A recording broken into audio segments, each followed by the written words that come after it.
अस्सलाम वालेकुम एवरीवन। मेरा नाम है इंजीनियर वसीम और आप देखने जा रहे हैं फेडरल बोर्ड HSSC पार्ट 2 का फिज़िक्स का सेक्शन बी। आपके पास टोटल एलोकेटेड टाइम होता है 2 hour 45 minutes and section B and section C को हम कवर करेंगे। इस वीडियो के अंदर ओनली सेक्शन बी को कवर करेंगे क्योंकि इसके नंबर ऑफ क्वेश्चन जो है 14 होते हैं। हर सवाल 3 marks का होता है और और क्या और हम हर क्वेश्चन को सॉल्व करेंगे। ठीक है, ओके।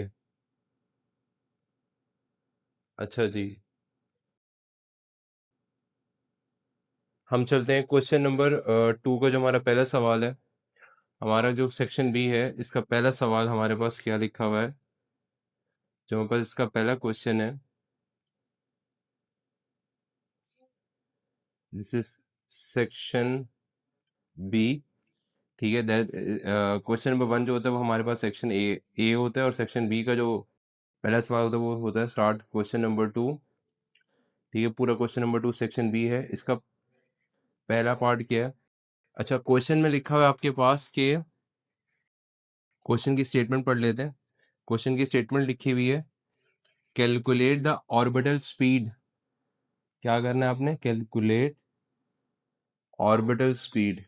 ठीक है, ऑर्बिटल स्पीड ऑफ सैटेलाइट ये आपने निकालनी है।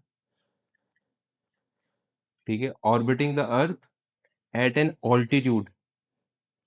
ऑल्टीट्यूड जो है, ऑर्बिटिंग कर रही है अर्थ को, ऑल्टीट्यूड जो है वो किसके इक्वल है? वो अर्थ के रेडियस के इक्वल है। ठीक है, अर्थ के रेडियस, अर्थ रेडियस के इक्वल है वो। ठीक है, इसका मतलब है अगर मैं ऑल्टीट्यूड को एच से रिप्रेजेंट करता हूँ तो ये आर हो जाएगा, आर के इक्वल है। ठीक है, आपको पता जी की वैल्यू क्या होती है? 9.8 मीटर पर सेकेंड स्क्वायर। ये हम यूज़ करेंगे।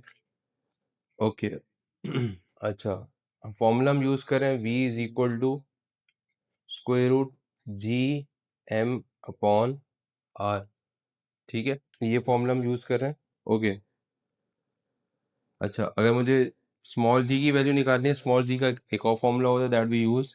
स्मॉल जी का जो फॉर्मूला होता है वो होता है G M upon R square. ठीक है, कैपिटल आर जो है ये आपके पास है, कैपिटल आर की जो वैल्यू होती है 6.37 मल्टीप्लाई बाय 10 पावर 6 मीटर्स। ठीक है, अर्थ रेडियस। और जो ऑर्बिट कर रहा होता है, एक गोल चक्कर काट रहा होता है, वो डिफरेंट है। अगर मुझे v की वैल्यू निकालनी है तो v, अच्छा ये मैं लिख सकता हूँ जी एम की जगह पे क्या आ जाएगा मेरे पास? स्मॉल जी आर स्क्वायर आ जाएगा। सही है, तो ये वाला जो जी एम है इसकी जगह पे मैंने क्या लिख दिया? जी आर स्क्वायर लिख दिया। सही है, अब ये जो नीचे मेरे पास आर है, अच्छा ये जो हमारे पास स्मॉल आर है ये किसके इक्वल है? ये 2r के इक्वल है। r is equal to 2r। अब ये r is equal to 2r कैसे हुआ? देखें, जो स्मॉल r है हमारे पास वो है डिस्टेंस फ्रॉम सेंटर।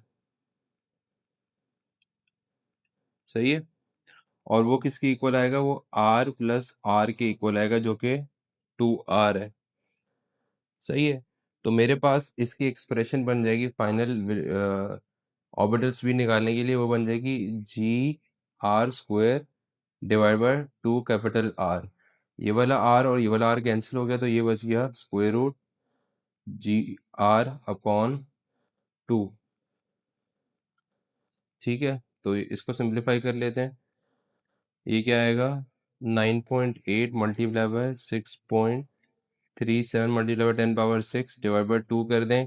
कैलकुलेटर का यूज़ कर लें तो आपके पास फाइनल आंसर आ जाएगा 5586 मीटर पर सेकेंड, और जो कि अप्रॉक्सीमेटली इक्वल है 5.59 किलोमीटर पर सेकेंड के। सही है, तो ये मेरे पास आ गया क्वेश्चन नंबर 2। अब मैं इसका क्या कर रहा हूँ? और का पार्ट कर रहा हूँ। ठीक है, और का पार्ट मैं यहाँ से कर लेता हूँ इसका। इसने और के पार्ट में भी न्यूमेरिकल ही दिया हुआ है आपको, और न्यूमेरिकल क्या है? पार्ट 1 कर रहा हूँ। ठीक है, क्या लिखा? A body with a mass की वैल्यू है 800 ग्राम। उसको फ़ौरन ही कन्वर्ट कर लें किलोग्राम में। कर दिया आपने कन्वर्ट, वेरी गुड।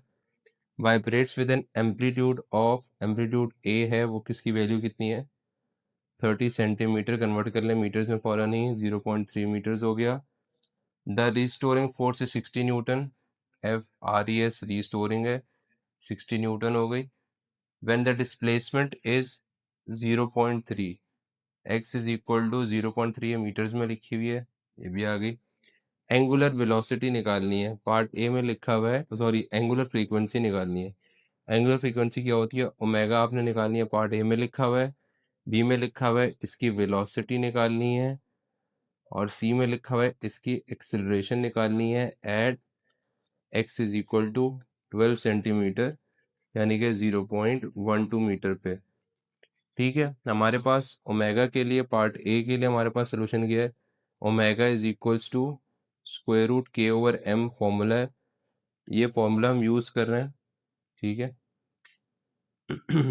अब के कैसे निकालेंगे, K is equals to F upon X होता है, एफ की वैल्यू 60 है, एक्स की वैल्यू 0.3 है। तो कैलकुलेटर यूज़ कर लें, डायरेक्ट आंसर आ जाएगा आपके पास, के की वैल्यू आ जाएगी 200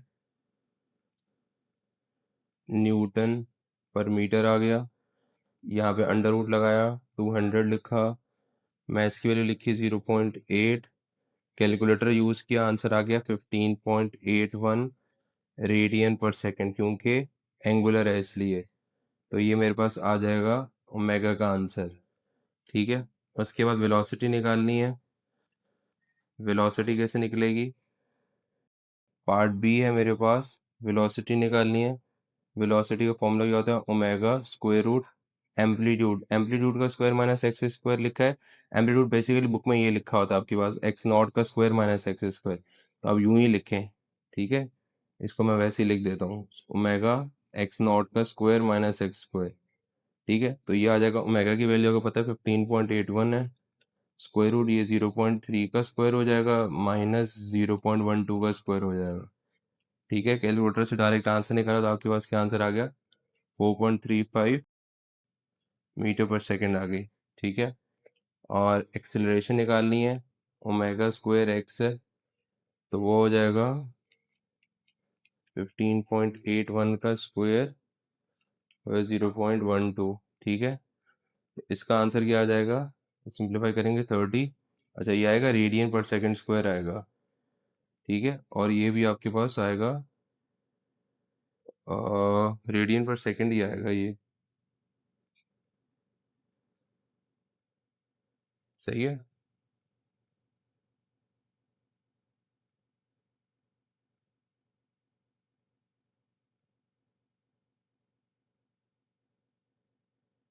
वेलोसिटी का यूनिट होता है, सही है।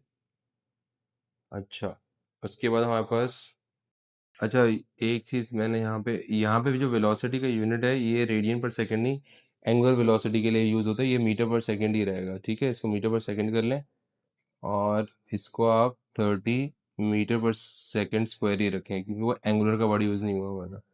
ओके, क्वेश्चन नंबर 2 की तरफ चलते हैं, इसका पार्ट 2 है। ठीक है, ये क्या लिखा है, explain how pressure is exerted by the movement of gas molecules. कह रहे हैं प्रेशर कैसे एक्सर्ट होता है by the movement of gas molecule, gas molecules की वजह से प्रेशर कैसे एक्सर्ट होता है, ये आपने बताना है। इस क्वेश्चन का आंसर आपने देना है, थ्योरी का सवाल दिया हुआ है इन्होंने आपके पास। ठीक है, how pressure is exerted by gas molecules. ठीक है,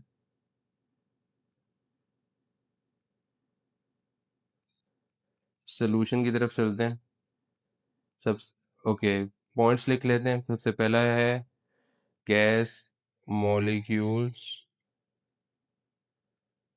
move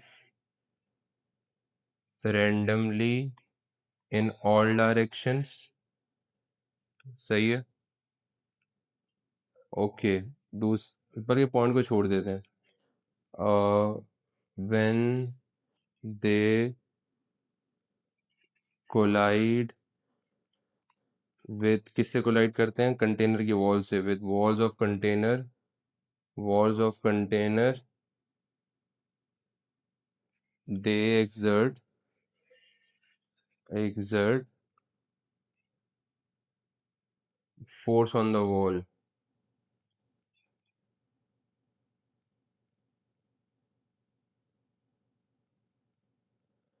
P is equals to F upon A. ठीक है,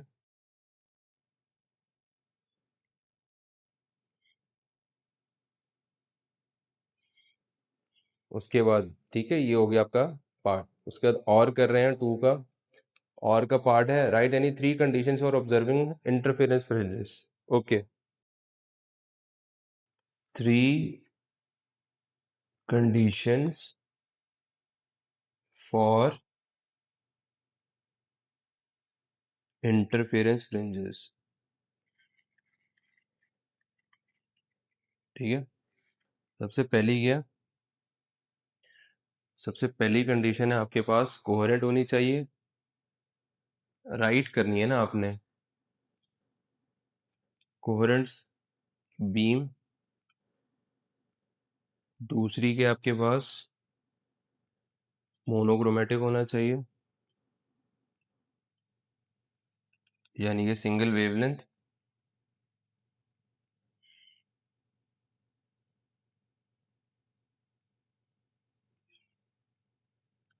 सिंगल वेवलेंथ। और तीसरा आपके पास क्या है, पाथ डिफरेंस की बात कर रहे हैं। पाथ डिफरेंस क्या है, between two beams should be comparable to wavelength of light, to wavelength of light। अब चलते हैं क्वेश्चन नंबर 3 की तरफ। ठीक है, क्वेश्चन नंबर 3 क्या लिखा हुआ है, right 3 examples of resonance from everyday life. आपने क्या लिखनी है, 3 एग्जांपल्स लिखनी है ऑफ रेजोनेंस। ठीक है, आप जिंदगी से आपने 3 एग्जांपल्स देनी है। नंबर 1 एग्जांपल क्या है रेजोनेंस की, स्विंग। स्विंग है ना, स्विंग क्या करती है, swing moving back and fourth.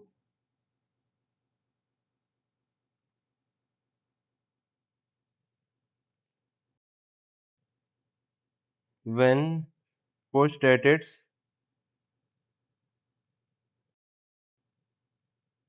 Natural frequency. सही है। दूसरा क्या है, ट्यूनिंग अ गिटार।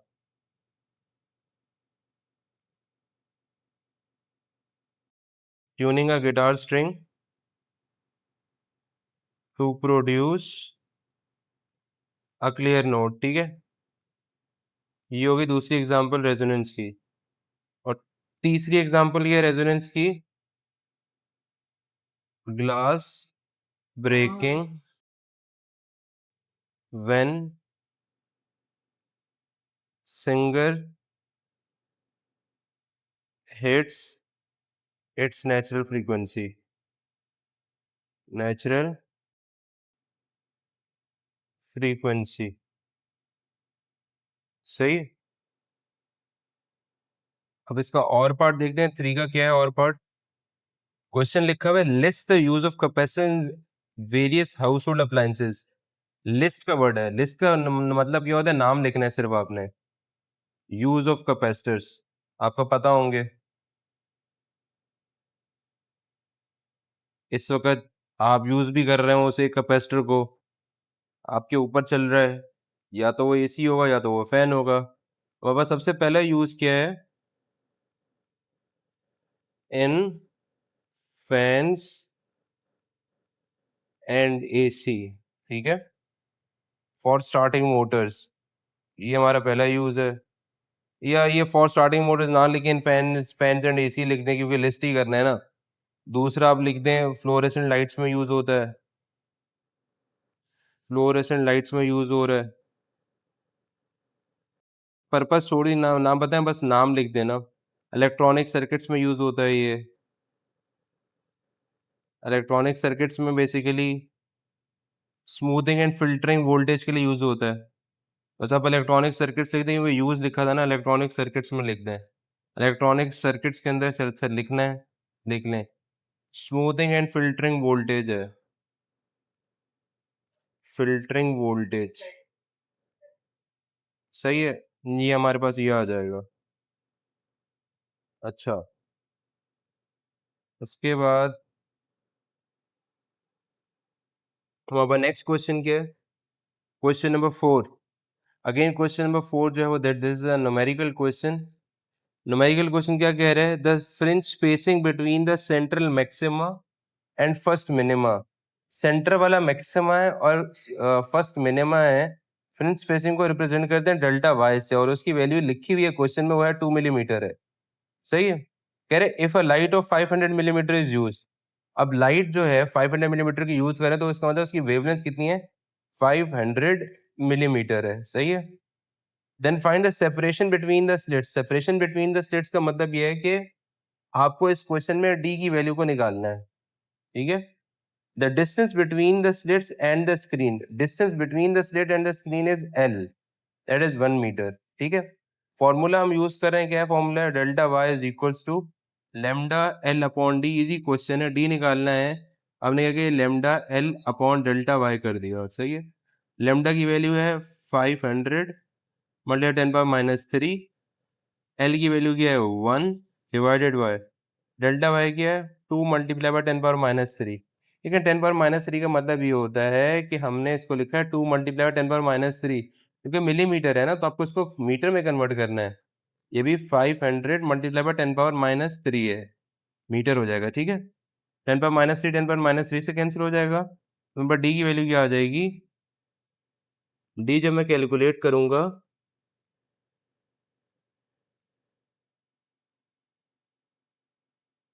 तो वो आ जाएगा 250 मीटर्स।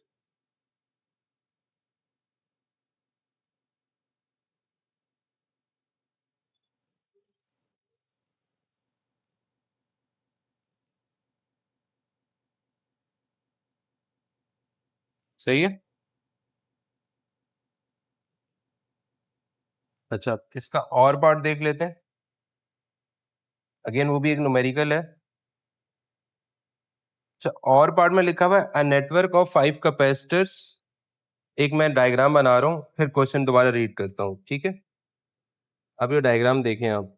डायग्राम में ये एक कैपेसिटर है, दूसरा है, ये तीसरा, तीनों सीरीज में लगे हुए हैं।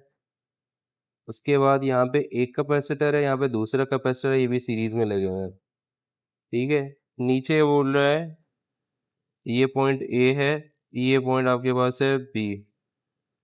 ठीक है, इसकी वैल्यू भी सी है, इसकी भी सी है, इसकी भी सी है, इसकी भी सी है, इसकी भी सी है। सही है, और यहाँ से ऑब्वियसली यहाँ से लेकर यहाँ तक का जो वोल्टेज है वो है वी है। ठीक है, अब मुझे ये बताएं कि ये तीन कैपेसिटर्स अगर सीरीज में लगे तो इक्विवेलेंट कैपेसिटेंस की क्वेश्चन। अच्छा, क्वेश्चन पढ़ लेते, okay okay. A network of 5 capacitors of capacitance connect to 100 volt, यानी कि वी की वैल्यू कितनी है? 100 वोल्ट है। सही है, determine the equivalent capacitance of the network. आपको निकालनी क्या है? इक्विवेलेंट कैपेसिटेंस, जो कि मैं बोल रहा था आपको। इक्विवेलेंट कैपेसिटेंस कितनी है वो बताएं, वो मैं नहीं पता। अब देखें, जब तीनों सीरीज में लगे हुए हैं तो इक्वल कैपेसिटेंस क्या होती है? 1/c plus 1/c plus 1/c, और ये क्या होता है? 1/c इक्विवेलेंट होता है। ठीक है, तो c इक्विवेलेंट निकालूंगा तो क्या आएगा? c/3 आ जाएगा। सही है, c/3 आ जाएगा। ठीक है, और दो सीरीज में लगे हुए हैं तो क्या आएगा? c इक्विवेलेंट क्या आ जाएगा? c/2 आ जाएगा। तो अगर अब इन, और ये दोनों पैरेलल में, जब पैरेलल में होते तो सिंपल ऐड कर दो। c/3 को c/2 से ऐड करोगे तो क्या आएगा? ये हो जाएगा 6, ये हो जाएगा 2c प्लस 3c। कैसे आया? यूं और यूं क्रॉस मल्टीप्लाई कर लेना इसको, क्या हो जाएगा? 5c/6 आ जाएगा। सही है, यही तो आंसर है। 100 वोल्ट में कुछ करना ही नहीं था इस क्वेश्चन में। तो कुछ क्वेश्चन में वो ऐसी भी चीजें देता है आपको कि आप जो है क्या कर जाएं, डाइवर्ट कर जाएं कि यार इसका पर्पस क्या है, ये तो दिया हुआ, वो भी न्यूमेरिकल वैल्यू दी हुई है, ये तो कुछ होगा इसमें, तो कुछ करना पड़ेगा। अब हम क्या करें? ओके, क्वेश्चन नंबर 5 लिखा हुआ है डिफाइन म्यूचुअल इंडक्टेंस और also right its unit. Mutual inductance क्या होती है और इसके यूनिट लिखे हैं।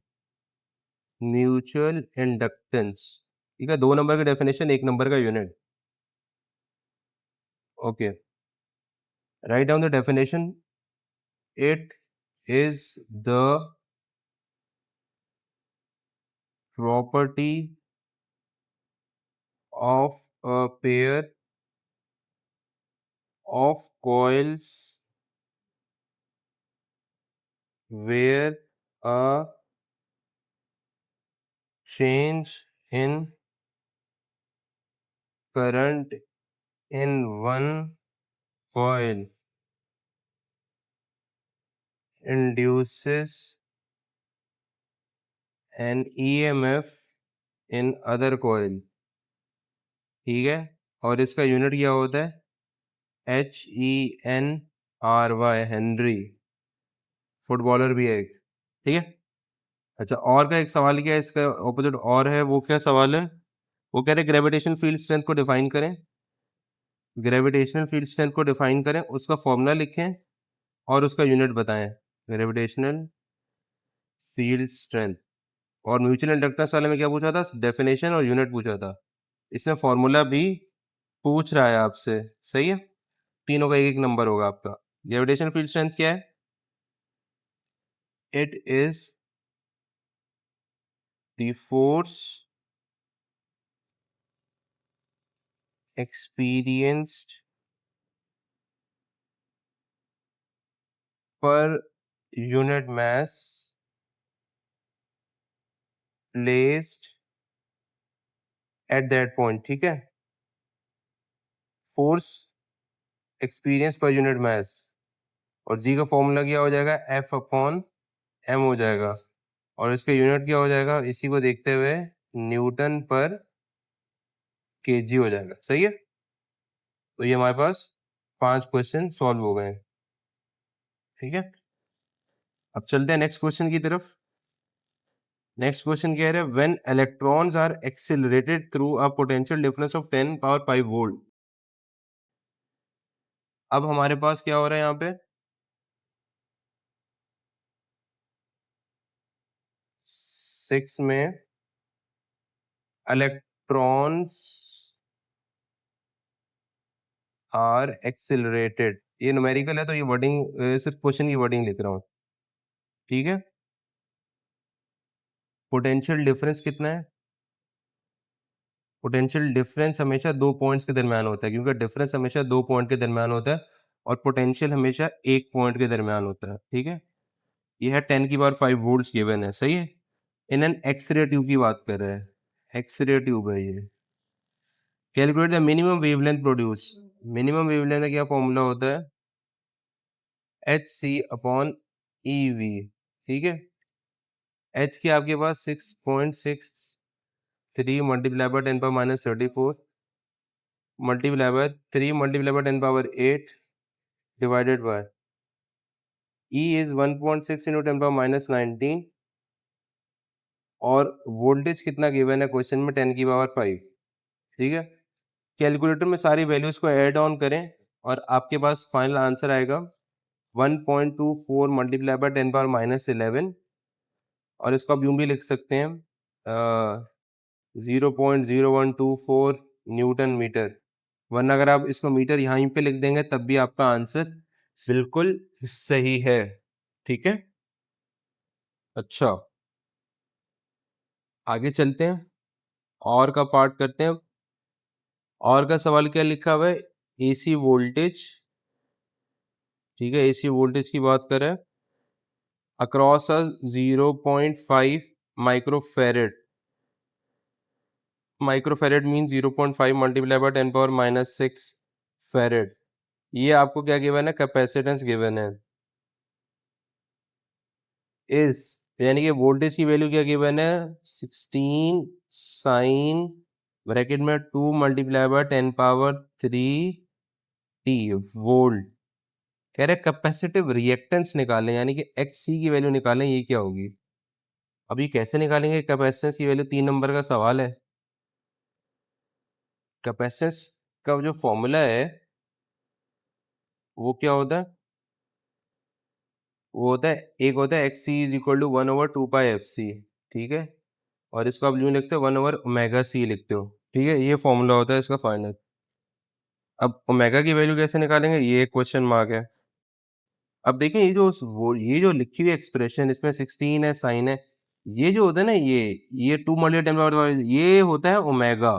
इस क्योंकि वोल्टेज एसी यूनिट का जो एसी वोल्टेज का फॉर्मूला है वो होता है 6 sine omega T, V sine omega T होता है, ठीक है? तो ये आपके पास आ गया, ओमेगा आ गया। तो हमारे पास इसको सिंप्लीफाई कैसे करेंगे, 1 divided by 2 multiply by 10 power 3 और कैपेसिटेंस की वैल्यू क्या है 0.5 मल्टीप्लाई 10 पावर माइनस 6 है, ठीक है? तो मेरे पास आंसर क्या आएगा, इसको सिंप्लीफाई जब मैं कर रहा हूँ तो मेरे पास आंसर आ रहा है 1/10 पावर माइनस 3 और वो जाएगा 10 की पावर 3, ठीक है? तो ये मेरे पास आ जाएगा रिएक्टेंस, सही है? ओके, अच्छा अब चलते हैं क्वेश्चन नंबर 7 की तरफ। क्वेश्चन नंबर 7 में लिखा हुआ है, डिफाइन आपने करना है किसको, पार्ट ए है क्रायोस्फेयर और बी में है लिथोस्फेयर, सही है? पार्ट ए को पहले डिफाइन कर लेते हैं कि क्रायोस्फेयर क्या होता है। सिंपल डेफिनेशन है, तो आपको सिर्फ डेफिनेशन लिखनी होगी यहाँ पे इस क्वेश्चन के आंसर के अंदर। क्रायोस्फेयर क्या है, portion of earth surface covered with ice and snow, including glaciers,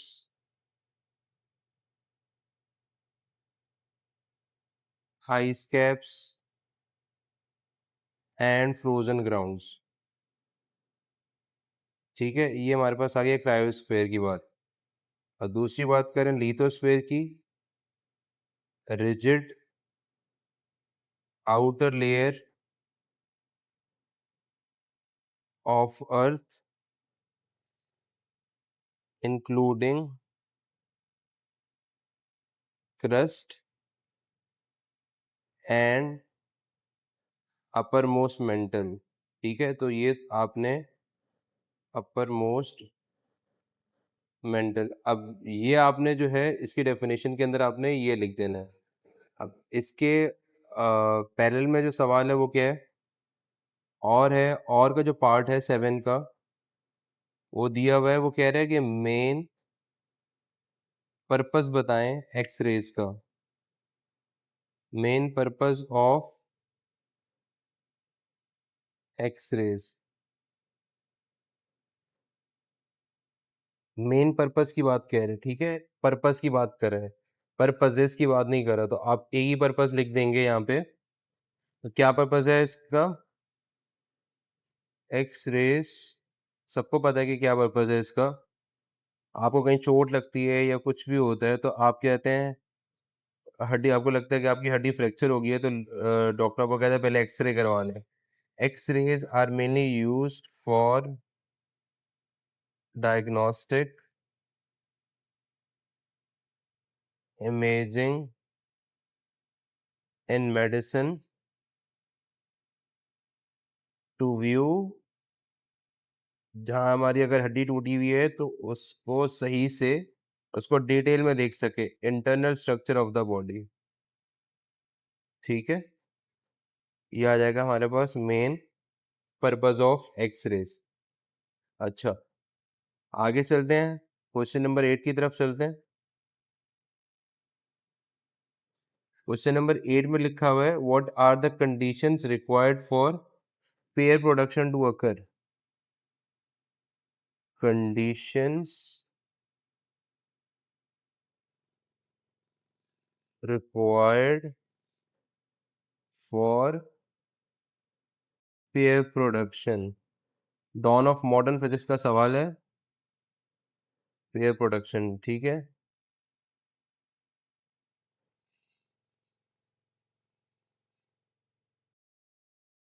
conditions बतानी है, ठीक है? Photon must have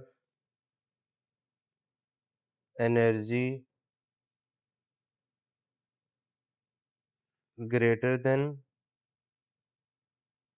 or equal to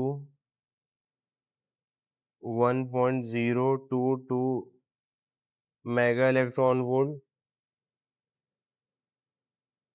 ठीक है, ओ इसलिए ये है twice the rest mass of electron है। ये जस्ट फॉर नॉलेज आपको ये बात बताई है मैंने। ठीक है, ये जो ब्रैकेट में लिखा है जस्ट फॉर नॉलेज है ना, आप नहीं लिख रहे कोई मसला नहीं है। Process must occur near a nucleus, क्यों? To conserve momentum. ठीक है, ये हो गया। और तीसरा पर्पस क्या है? Photon energy is completely converted into an electron positron pair, an electron and a positron। ठीक है, सही है। ये हमारे पास आ गई क्वेश्चन नंबर 8 का पहला।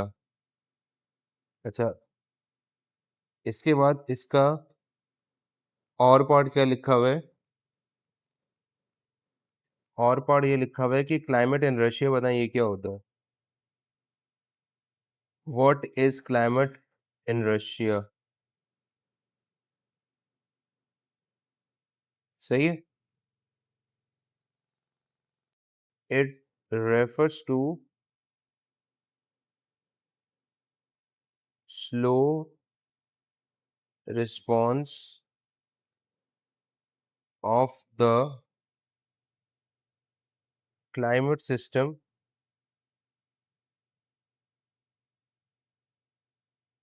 to changes in factors such as greenhouse gas concentrations,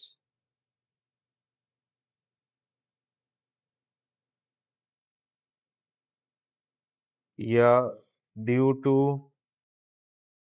large heat capacity of oceans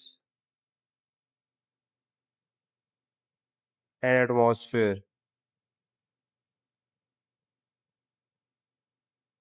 ठीक है, ओके। क्वेश्चन नंबर 9 है, what is the application of piezoelectric effect in medical science? 9 में application of piezoelectric effect. सही है। ये क्या है हमारे पास? यूज्ड इन अल्ट्रासाउंड इमेजिंग,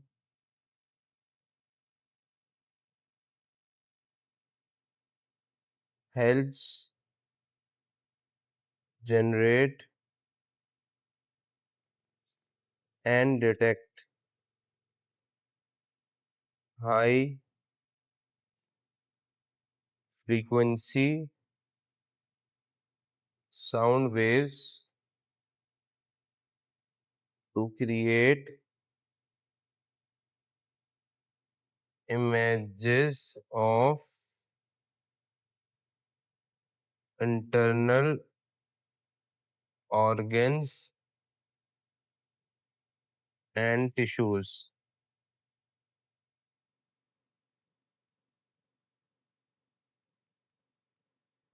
ठीक है, इसका और पार्ट क्या है? Explain how electron microscope achieve very high resolution. How electron microscopes achieve high resolution.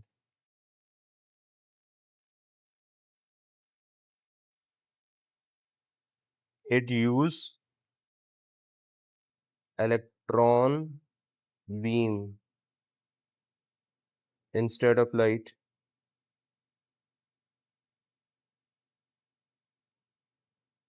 Electrons have much shorter wavelength than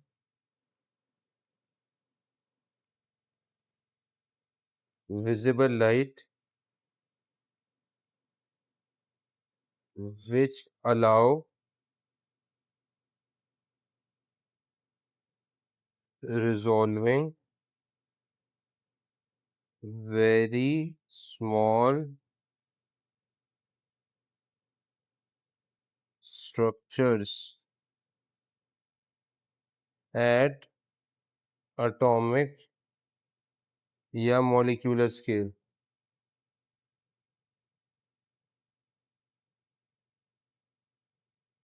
अच्छा भाई, अब चलते हैं क्वेश्चन नंबर 10 की तरफ।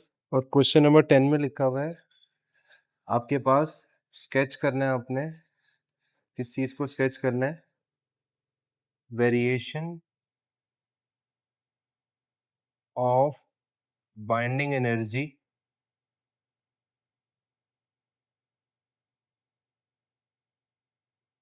Per nucleon with nucleon number. सही है, न्यूक्लियन नंबर के साथ आपने इसको स्केच करना है। सही है, अब यहाँ पे मैं आपको स्केचिंग करके दिखा रहा हूँ, तो आपने अपनी नोटबुक्स में इसको नोट डाउन कर लेना है कि इसकी स्केचिंग कैसे करते हैं। सबसे पहले स्केच करने का मतलब है, you have to draw vertical line. इसके बाद आपने स्केल यूज करके हॉरिजॉन्टल लाइन ड्रॉ कर दी। इसको एक्स एक्सिस को लेबल कर दिया कि ये आपका न्यूक्लियन नंबर है, और न्यूक्लियन नंबर को हम ए से रिप्रेजेंट करते हैं। ठीक है, वर्टिकल एक्सिस है, वर्टिकल एक्सिस पे आपने इसको लेबल कर दिया। इसको लेबल आप इस तरीके से कर रहे हैं, ये आपके है बाइंडिंग एनर्जी पर न्यूक्लियन, और इसको हम रिप्रेजेंट करते हैं मेगा इलेक्ट्रॉन वोल्ट के अंदर। ठीक है, अब मैं आपको इस ये लेबलिंग कर रहा हूँ। ये है 2 मेगा इलेक्ट्रॉन वोल्ट, 4, ये थोड़ा सा टिल्टेड हो गया, लेकिन आपने इसको स्केल से ड्रॉ करना है ताकि ये स्ट्रेट रहे। ये 8 है, और ये आपके पास है 10 है। ठीक है, अब हमारे पास इसका ग्राफ हम ड्रॉ कर रहे हैं। इसका ग्राफ ड्रॉ कर रहे हैं, उसकी जो शेप है वो हमारे पास कुछ इस तरीके से इसका ग्राफ ड्रॉ होता है, और ये इस तरह से आता है। ठीक है, तो आपने ग्राफ की पिक अपने जहन में रखनी है कि इसकी ग्राफ क्या है, कैसा होता है। ठीक है, ये हमारे पास 0 आ जाता है। ठीक है, उसके बाद हमारे पास ये वाला जो पॉइंट है, ये 10 की पावर 1 है, ये है 10 की पावर 2, ये है 10 की पावर 3 न्यूक्लियन नंबर में, और ये है 10 की पावर 4। सही है, स्टार्ट हमारा बेसिक से, ये हमारे पास आता है हाइड्रोजन। ठीक है, हाइड्रोजन क्या होता है मेरे पास? 2 1 होता है। इसके बाद आता है मेरे पास हीलियम, यहाँ पे हीलियम मेरे पास आता है 4 2 आता है। उसके बाद आता है मेरे पास ऑक्सीजन आता है, ऑक्सीजन आता है 16 और 8 आता है। उसके बाद आता है मेरे पास यहाँ पे, this is the point where is the maximum value, यहाँ पे मैक्सिमम वैल्यू आती है, और मैक्सिमम वैल्यू आपने नोट याद रखनी है। ठीक है, ये एमसीक्यू के अंदर भी पूछा जा सकता है। इसकी वैल्यू होती है 8.8 मेगा इलेक्ट्रॉन वोल्ट, और यहाँ पे न्यूक्लियन नंबर की वैल्यू होती है 56, जो नॉर्मली क्या होता है हमारे पास? आयरन का होता है। उसके बाद नीचे जाते जा रहे हैं, नीचे जाते जा रहे हैं, यहाँ पे नॉर्मली हमारे पास क्या होता है? ये हैवी न्यूक्लियाई होता है। ठीक है, तो ये बेसिकली मैंने इसका स्केच कर दिया है। स्केच और ड्रॉ में ये फर्क होता है कि स्केच के अंदर आप आगे पीछे कर सकते हैं, एक्यूरेसी वहां पे थोड़ी सी मैटर करती है, लेकिन ड्रॉ के अंदर एक्यूरेसी 100% मैटर करती है। ठीक है, तो ये आपके पास था 10 का पहला पार्ट। अब 10 का जो और वाला पार्ट है वो क्या लिखा हुआ है, वो क्वेश्चन में लिखा हुआ है that explain the role of a single capacitor, यानी कि आपको बताना है रोल ऑफ सिंगल कैपेसिटर जिसके अंदर in output of full wave rectifier circuit. ठीक है, ओके। क्या रूल है, सबसे पहला रूल क्या है इसका, it x S filter. Filter का काम क्या होता है, जितनी भी गंदगी है उसको दूर करना। ठीक है, तो यहाँ पे इसका काम भी ये होता है कि जितनी भी डिस्टॉर्शन आ रही है उसको क्या करना, दूर करना। इसके सेकंड पॉइंट में उसी को एक्सप्लेन करें, स्मूथ पल्सेटिंग। पल्सेटिंग का मतलब ये होता है कि ऑन ऑफ, पल्स पल्स आती है तो ऑन होता है और ऑफ होता है। किसकी स्मूथ पल्सेटिंग, डीसी की।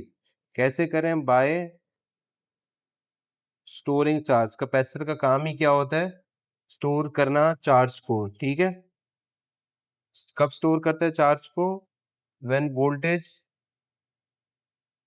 राइजेस।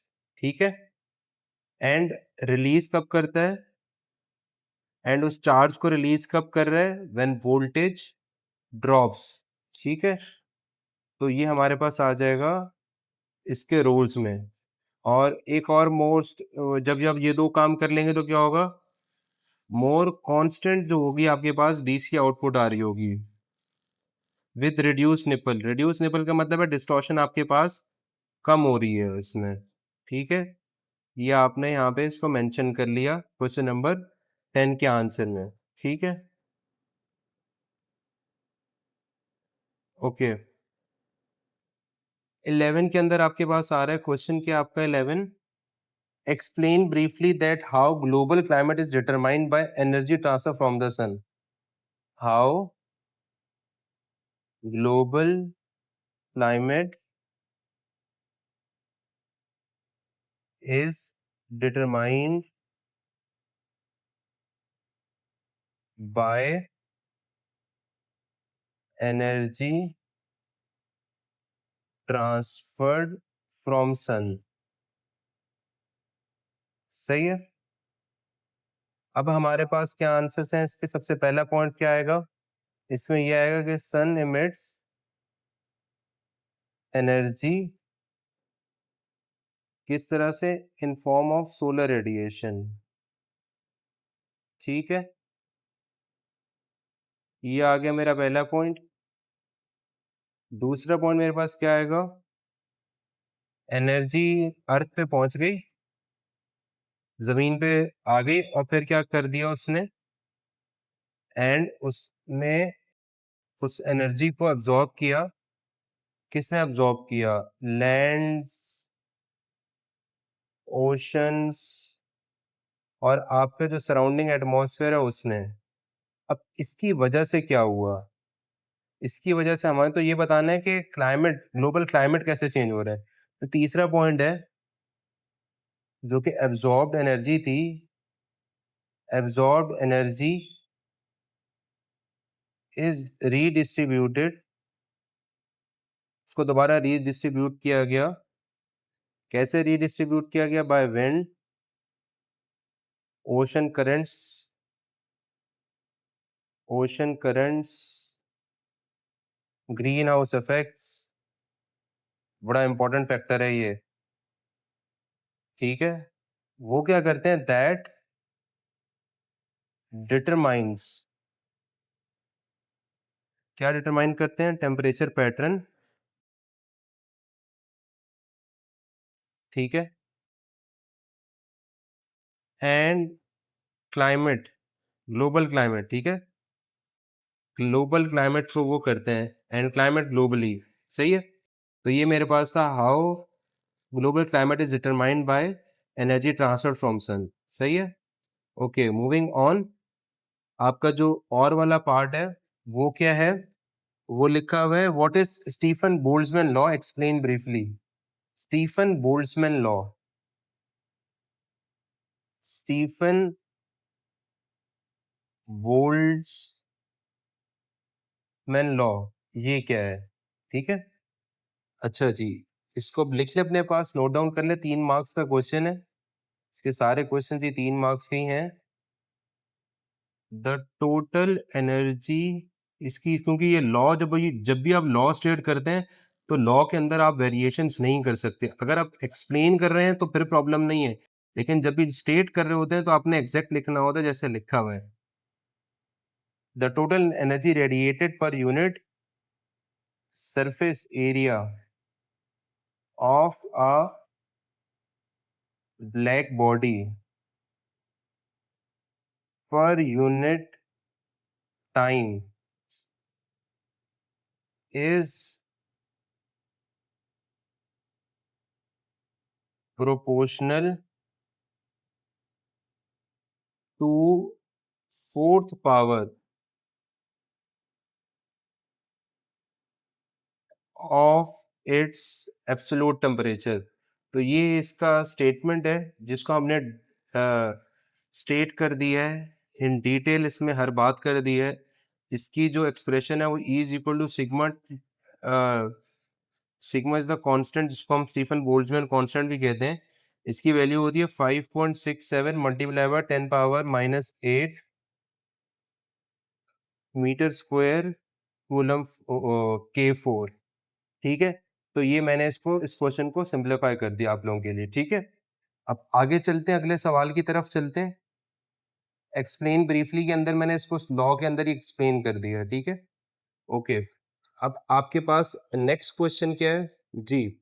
नेक्स्ट क्वेश्चन आप लोगों के पास लिखा हुआ है, explain why G is approximately, why G is approximately constant for small changes in height near the earth surface, near the earth surface। G की वैल्यू कांस्टेंट क्यों है नियर द अर्थ सरफेस? इसका आंसर क्या है? हमारे पास near earth surface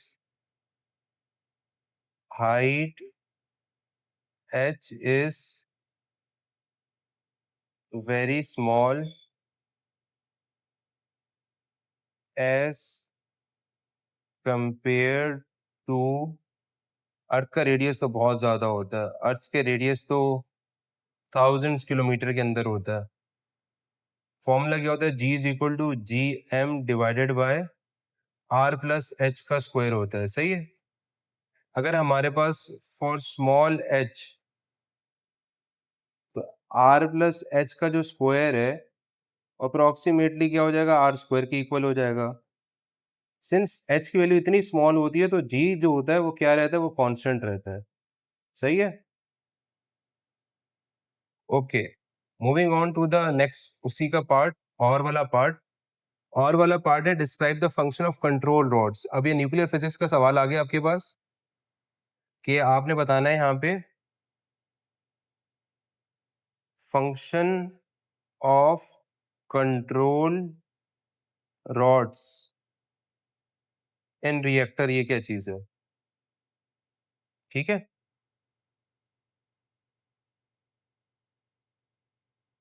अच्छा जी, हम देखते हैं इसको। Control rods absorbs neutrons in a nuclear reactor. सही है, दे regulate the rate of fission and prevent reaction from becoming too fast। देखिए कंट्रोल रॉड एक रिएक्टर के अंदर जब होगा तो फिजन रिएक्शन इतना फास्ट होता है कि अगर वो उसको रोक कर या कंट्रोल नहीं किया जाएगा तो it will basically cause a lot of damage to the environment या एटमॉस्फेयर। तो इसलिए हम कंट्रोल रॉड यूज करते हैं ताकि वो क्या कर सकें, use to start control, reaction को स्टार्ट करना, रिएक्शन को कंट्रोल करना और शट डाउन रिएक्टर सेफली, ये इनका काम है। तो बहुत इंपॉर्टेंट रोल प्ले करते हैं कंट्रोल रॉड्स। ठीक है, अच्छा अब हम चलते हैं नेक्स्ट क्वेश्चन की तरफ, दैट इज क्वेश्चन नंबर 13। और 13 लिखा हुआ है how pressure is related to average translation kinetic energy of a gas. How pressure is related to average translational kinetic energy of a gas. ठीक है, अच्छा अब इसके जरा सोल्यूशन की तरफ चलते हैं। इसके सोल्यूशन की तरफ चल रहे हैं हम। पहले हम प्रेशर की बात कर लें। Pressure of a gas arises due to collisions of what, of molecules with whom, with wall of container। ठीक है, मॉलिक्यूल्स जो होते हैं वो दीवारों के साथ टकराते हैं कंटेनर की, तो उसकी वजह से प्रेशर अराइज होता है। हमारे पास जो काइनेटिक थ्योरी है, अकॉर्डिंग टू काइनेटिक थ्योरी, वो ये कहती है कि जो प्रेशर है वो है, ये फॉर्मूला होता है, सही है, मल्टीप्लाई बाय ये, मल्टीप्लाई जिससे हम कर रहे होते हैं वो होता है एवरेज ट्रांसलेशनल काइनेटिक एनर्जी।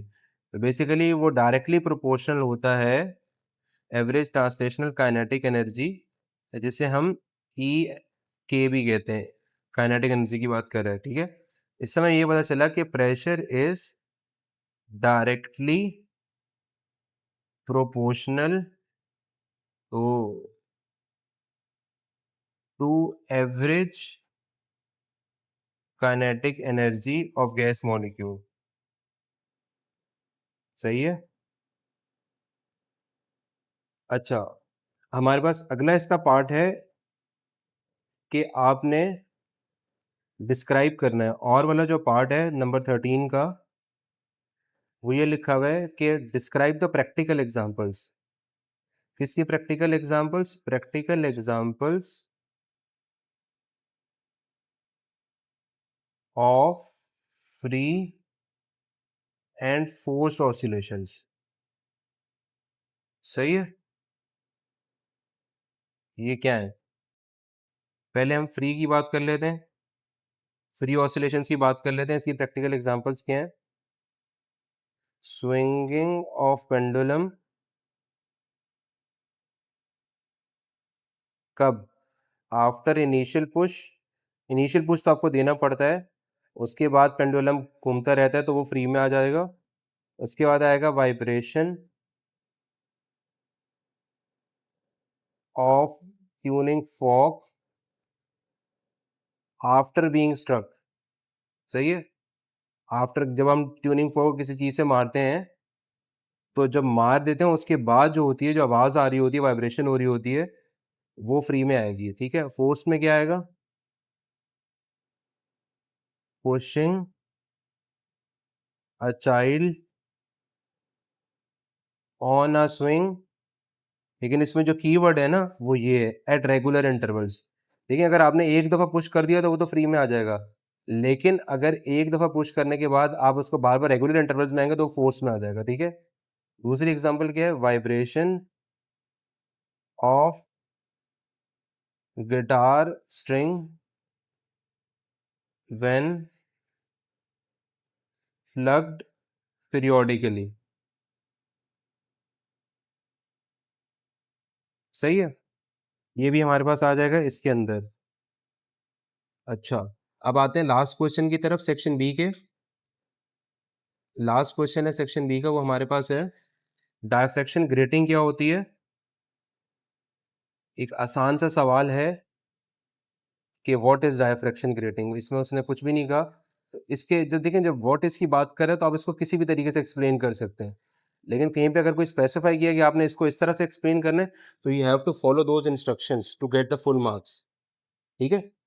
अब डायफ्रैक्शन ग्रेटिंग को व्हाट इज का मतलब क्या है, अब हम पॉइंट्स में लिख लेते हैं। It is an optical device having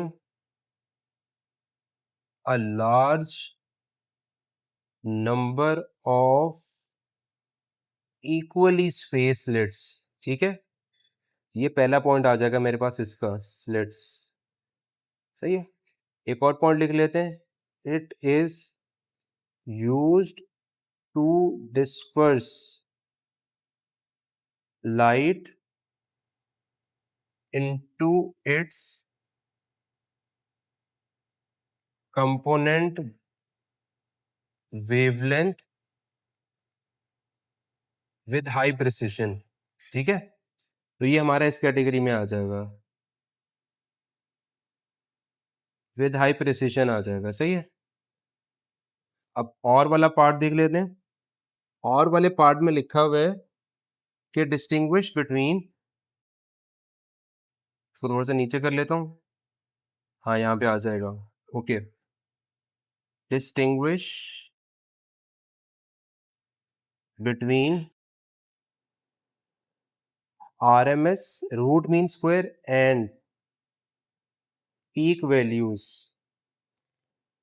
for sinusoidal alternating current. ठीक है, तो पहले हमें RMS का मतलब पता होना चाहिए, RMS क्या होता है, और फिर हम पीक को देख लेते हैं। RMS की जब बात करते हैं वो क्या आता है, equivalent DC value that delivers same power for sinusoidal AC। जैसे कि IRMS जो होता है वो इक्वल होता है I naught over square root two. अब ये नॉट जो है ये पीक को बता रहा है, या VRMS क्या होता है, V naught divide by square root two. सही है। और पीक वैल्यू क्या होती है मेरे पास, अगर मैं पीक की बात करता हूँ कि पीक वैल्यू क्या होती है, it is basically the maximum instantaneous, ठीक है, इंस्टेंटेनियस वैल्यू ऑफ करंट या वोल्टेज, करंट या वोल्टेज। सही है। और दूसरी एक और बात कि RMS is always less than, हमेशा कम होता है पीक वैल्यू से। अब कितना कम होता है MCQs के लिए, peak value by factor of square root two. सही है।